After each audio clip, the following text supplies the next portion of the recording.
হুজুর আমাদের পরবর্তী রোগী মফিজুল হোসেন, ওনার পিতার নাম আওলাদ এবং মাতার নাম আলিয়া বেগম। আলিয়া বেগম, আপনার দয়া করে মায়া করে একটু দেখুন তো যে তার একটা বোন আছে মোসাম্মদ আনু বেগম। ওনার আনু বেগমের পিতা মাতা ওই একই হবে।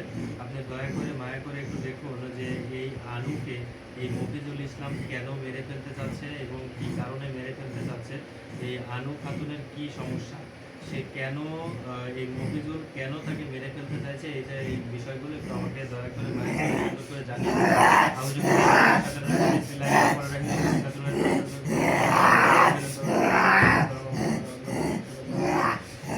এই পূর্ব পশ্চিম মতো আনু বেগম যেটা আছে সেটা থেকে এই মুহূর্তে তার আত্মার মধ্যে প্রবেশ কর, এই প্রবেশ কর আত্মার মধ্যে আত্মার মধ্যে প্রবেশ করে এই মুহূর্তে আত্মার মধ্যে প্রবেশ করে সকল কিছু জানিয়ে দেয়। আত্মার মধ্যে প্রবেশ করে ইয়া চালানি আলিফ লাম মিম আলিফ লাম মিম আলিফ লাম মিম আলিফ লাম মিম আলিফ লাম মিম আলিফ লাম মিম।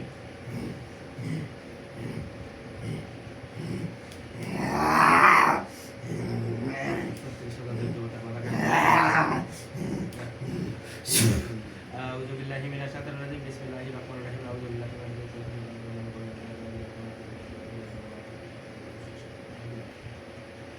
এই পূর্ব পশ্চিম উত্তর দক্ষিণ চার কোণে যেটা আছে এই আনু বেগম যেটা আছে সেটা গিয়ে ওনার রাষ্ট্র ধর্ম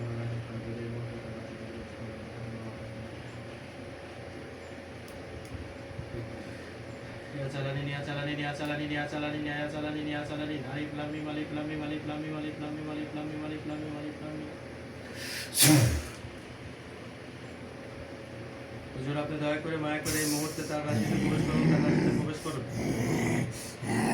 মোসাম্মদ আনু বেগম দেখেন কোথায় আছে, কি অবস্থাতে আছে, তার রাশিটা ধরুন।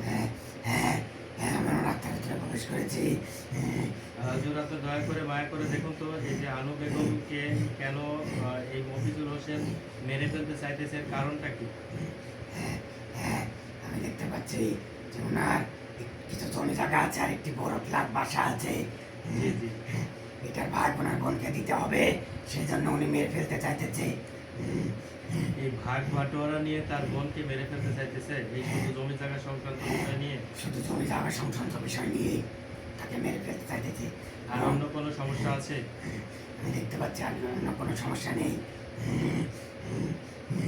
আসলে দেখেন আমরা এটাই উপায় যে এই যে জমি জায়গা সংক্রান্ত বিষয় নিয়ে এই মফিজুল ইসলাম তিনি আনু বেগমকে মেরে ফেলতে চাইতেছেন, যে তার যে জমি জায়গা ভাগ দিতে হবে, ভাগ বাটোয়ারাতে যে কোনো একটা সমস্যা ঘটে গেছে, তো হয়তো বা মন মালিন্য হয়ে গেছে, এই কারণে সে চাইতেছে এখন যে আনু বেগম যেন পৃথিবীতে না থাকে। ইনশাআল্লাহ সে কাজটাই আমরা করব।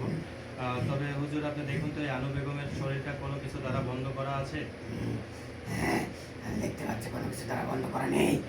কোনো কিছু দ্বারা বন্ধ করা নেই। হুজুর আপনি দয়া করে মায়া করে দেখুন তো এই যে আনু বেগমের রাশিটা কি রাশি? আমি দেখতে পাচ্ছি ওনার তোলা রাশি। ওনার তোলা রাশি। হুজুর আপনি দেখেন তো যে আনু বেগমের উপরে মরণ বান যদি আমরা মারি, সেই বানটা তার রাশিতে লাগবে কিনা, সেটা কার্যকরী হবে কিনা? হ্যাঁ, সেটা লাগবে। অন্য কোনো বাধ্যবাধকতা আছে? না, অন্য কোনো বাধ্যবাধকতা নেই। শনিবার মঙ্গলবারের কোনো বাধ্যবাধকতা আছে? না, কোনো বাধ্যবাধকতা নেই। কোনো বাধ্যবাধকতা নেই। যদি আমরা এখন মরণ বানটা তার উপরে প্রয়োগ করি, সে কি আসলে মারা যাবে? হ্যাঁ, সে মারা যাবে। নাকি অন্যথায় গিয়ে এইগুলো ভালো করে নেওয়ার সম্ভাবনা রয়েছে, সেগুলো একটু সুন্দর করে দেখুন, তার ভবিষ্যৎটা দেখুন। হ্যাঁ, আমি দেখতে পাচ্ছি সেইগুলো বিষয়ে কিছুই বোঝে না। এইগুলো বিষয় নিয়ে কোনো কিছুই বোঝে না, সে মারা যাবে ইনশাল্লাহ। তো আমরা এই মুহূর্তে যে বিষয়টা আসলে আপনাদের সামনে নিয়ে আসলাম সেটা খুবই আসলে আমাদের কাছে দুঃখজনক, কিন্তু আমরা বাধ্য হচ্ছি যে তার সমস্যাটা তাদের, তারা বুঝবেন, এটা আমরা আসলে বিষয়টা বুঝতে চাচ্ছি না বা বোঝার কোনো প্রয়োজন নেই, কারণ আমরা হুকুমের দাস। যখন হুকুম করবেন তখন ইনশাল্লাহ আমরা কাজ করে দেবো। তো উনি হুকুম করেছেন, এই কারণেই আমরা হাজিরানাতে দেখলাম যে আসলে এই যে আনু বেগমের কোনো সমস্যা আছে কিনা, শারীরিক কোনো সমস্যা আছে কিনা, তার ভবিষ্যতের কোনো সমস্যা আছে কিনা, সেগুলো সংক্রান্ত বিষয় নিয়ে, সকল বিষয় নিয়ে আমরা আসলে বিষয়গুলো দেখলাম। তো ইনশাল্লাহ আমরা এই যে মরণ বানটা আছে, সেই মরণ বানটা আমরা একটা পুতুলের মধ্যে কাফনের কাপড় দিয়ে, 3 পাট্টা কাফনের কাপড় দিয়ে তাকে মরণ বান মারব।